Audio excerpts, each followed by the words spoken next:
Good morning, everybody. Making this video because I know that a lot of people even get offended when such questions are asked. And I want to make a very level-headed, honest, down-to-earth video to discuss this question because it's a very important question. So Tova Kazu asks the following question. According to Judaism, do Gentiles, in other words, non-Jews, have a soul? Question mark. From my understanding, according to Jewish beliefs, only Jews have souls. So I want to address where this idea might come from. But before that, we need to address some more general ideas about the concept of the soul in Judaism. For those who don't know me, because I'm posting this in Quora, so might have some new viewers, new to the channel. I'm Rabbi Kolakowski, the Glensa Rebbe.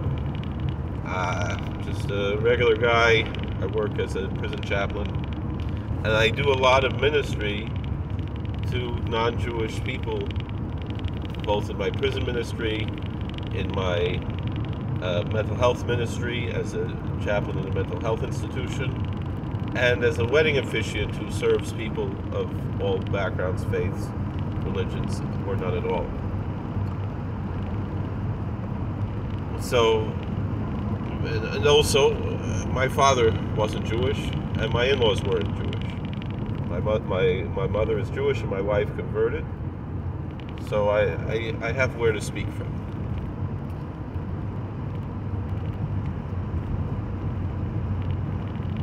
So first of all, the concept of the soul in general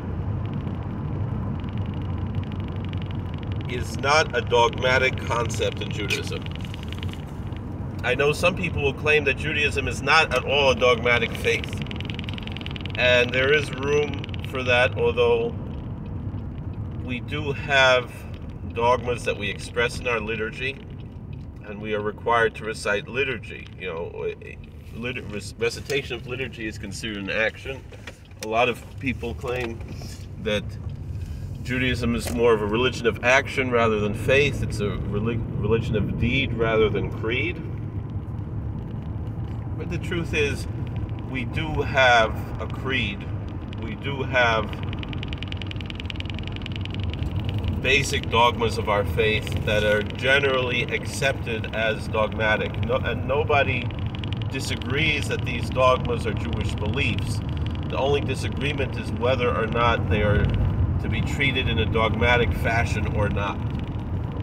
And in general, it's accepted that we do accept them in a dogmatic fashion. And those are the 13 principles of faith that are enumerated by Rabbi Moses Maimonides, that he derived from earlier sources, from scripture and from scriptural commentaries, the Talmud and so forth, to come down to what are the most basic dogmas of Judaism. And none of those 13 discuss the existence of the soul at all.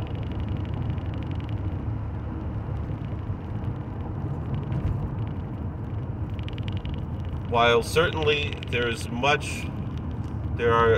are schools of Judaism that certainly believe not only in a soul, but in various levels of the soul, that is not considered to be a dogma within Judaism. So the best we can say is according to this school of Judaism or that school of Judaism, but not, when I say Judaism, I mean Jewish orthodoxy, not just as in the concept of a movement with a big O, but in the concept of proper doctrine within Judaism, which many people in some of the other movements, particularly in the conservative movement, there are people who embrace those and understand those to be central. But certainly in the big O Orthodox movement, the reason why we are called Orthodox rather than Orthoprax is because we do believe that creed is important. We do believe that faith, doctrine, is central. And yet, nonetheless, within those 13 principles, like I said, there is no doctrine of a soul. And I made other videos about the question of the doctrine of the soul.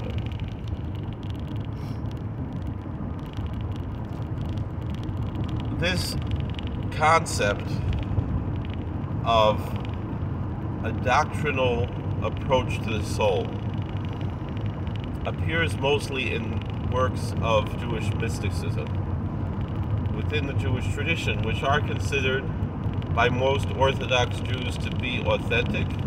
Certainly in the Hasidic world, they are considered to be authentic. And in most of the Orthodox world in general, accept the authenticity of what is called Kabbalah, which it sounds very esoteric, but really it just simply means that which is received. It means tradition.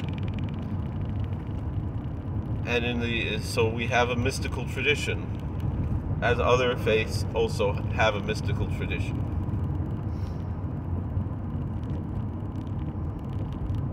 The only aspect of the 13 principles of faith which might touch on the concept of the soul as the last of the 13 dogmas is the concept of the resurrection.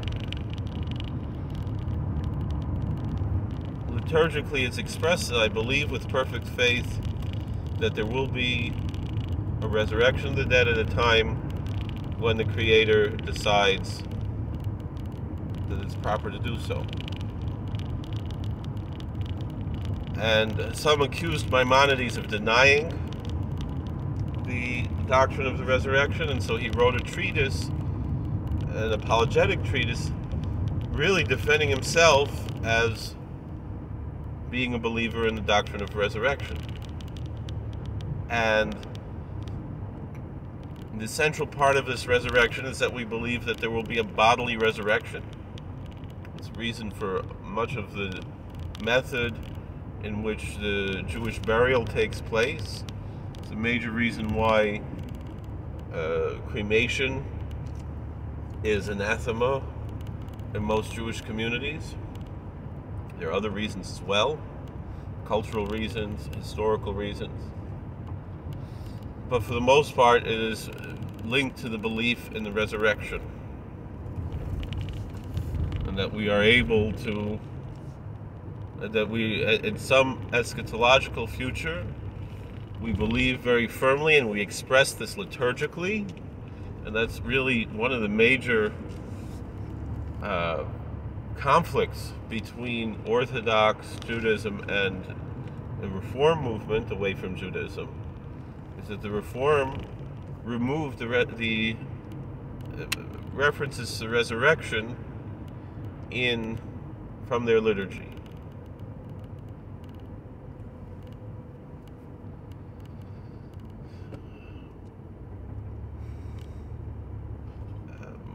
And again, so we're discussing here, we should also make a point that we're discussing here doctrine. So when we discuss doctrine, we can only really talk about orthodoxy. Many people claim that the Orthodox community is the minority within the Jewish community. It doesn't really matter. If there was only one person who held true to the doctrine, that would be the doctrine. Numbers, it's not a democracy. The only democracy within the Jewish thought is a democracy among a meritocracy.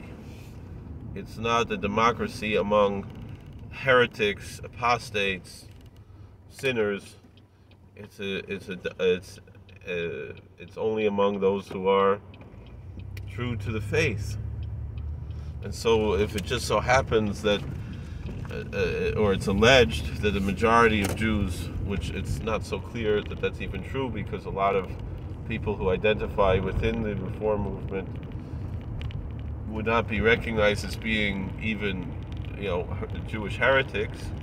They're not Jewish at all. Members of Reform synagogues that are recognized as Jewish by that movement.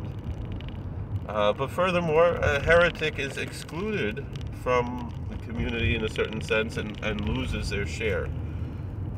And so, for the most part, for the vast majority of people who might be considered to be halakhically Jewish, they're nonetheless heretics, and their opinion doesn't really matter here unless you're talking in an ethnic sense as opposed to a religious sense.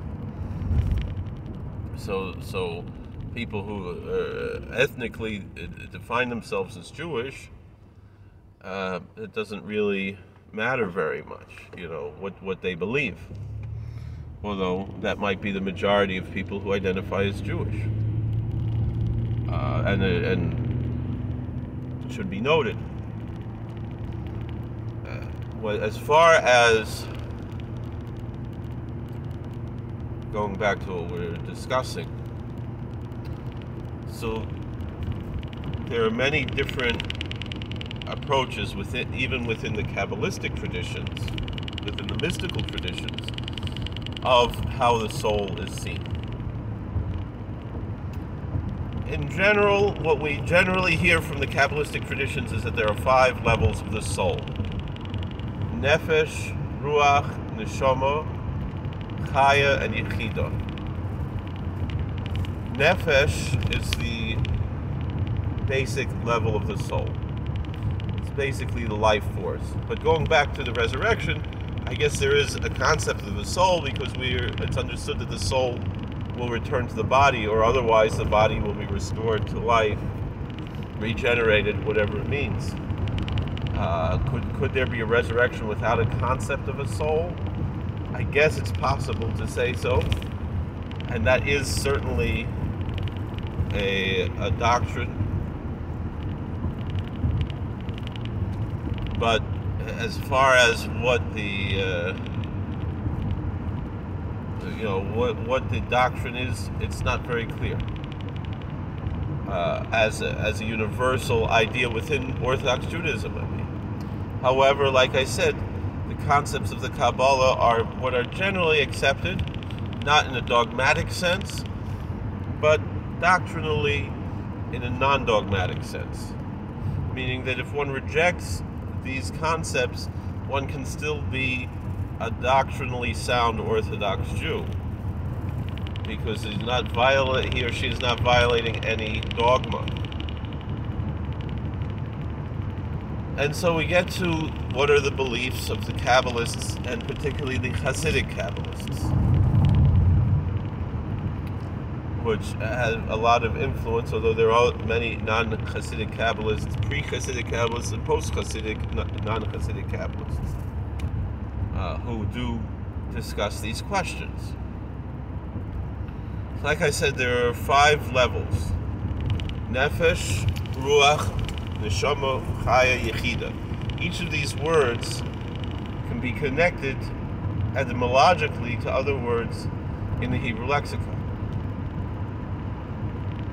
So like I said, Nefesh is the most basic aspect of the soul. I've heard people who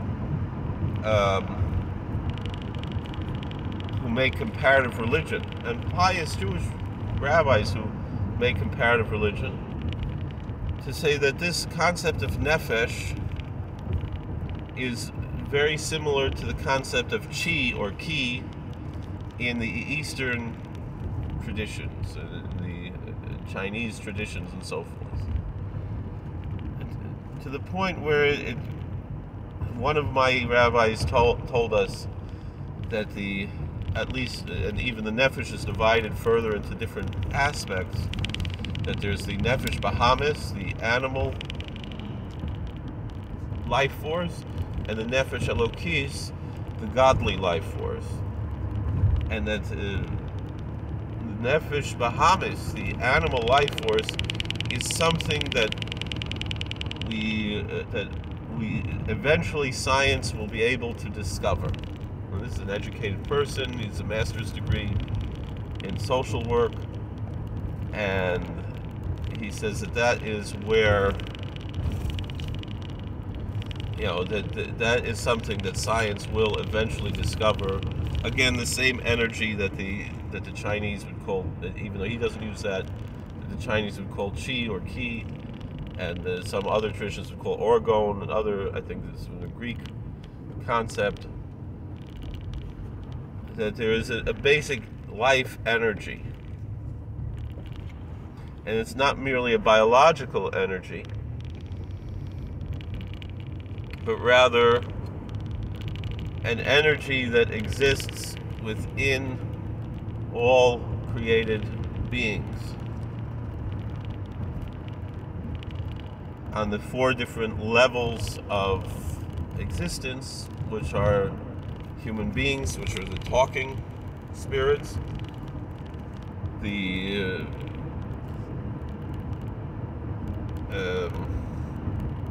animal life, the plant life, and even the inanimate objects. They all have some sort of a spirit, some sort of a energy force or a life force to them. And so that, of course, that level of soul, which is one of the levels of the soul, is universal. However, it's it's recognized that all human beings, whether Jewish or not, share a higher level of soul than the animals have. And so therefore, and I would say this is even according to the most extreme view, is that all human beings have a nefesh, and that the human nefesh is superior and distinct from the animal nefesh. Even though if it is called nefesh bahamis, it is nonetheless distinct, even though it's called the animal spirit, the animal life force, is nonetheless distinct from the human and the animal are distinct. Because I've heard some people claim that, well, the Jews, they make apologetics to say that everything has a soul, and so therefore,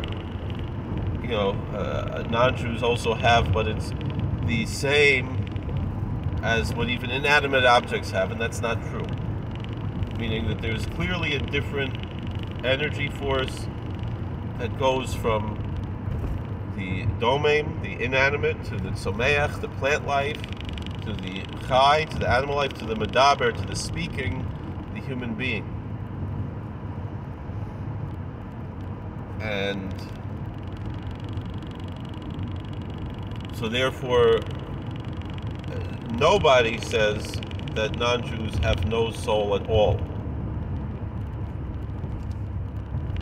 The other levels of the soul, the next one is ruach, which means spirit, or otherwise could mean wind. We do have that Adam was invested with ruach mamalala, with a spirit of speaking. That's in the scripture, that's in Genesis, that's in the Bible. And so therefore I would say that the level of ruach is also universal to all human beings, Jew or Gentile. The question is the next level, the neshama, and what I've heard some rabbis explain is that there is a concept, rather a myth in the Jungian sense, of the Jewish soul, of the neshama, the Yiddish neshama, and that there's a distinction between the Jewish soul and the non-Jewish soul. However, we have to look at the sources. So there's Rabbi Yitzchak of Akko, was a student of Rabbi Moses. Rabbi Isaac of Akko, of Acre, was a student of Rabbi Moses Nachmanides, the Ramban. He was a Rishon. That carries a lot of weight in Judaism, that a medieval source would say such a statement. And Rabbi Yitzchak of Akko, Rabbi Isaac of Acre says, he writes that there are people who are not born Jewish who have a Jewish soul, and there are people who are Jewish who do not have a Jewish soul. So therefore we see there's no racial component to this concept of what we call, rather I would say mythologically, in the Jungian sense, archetypically, of the Jewish soul.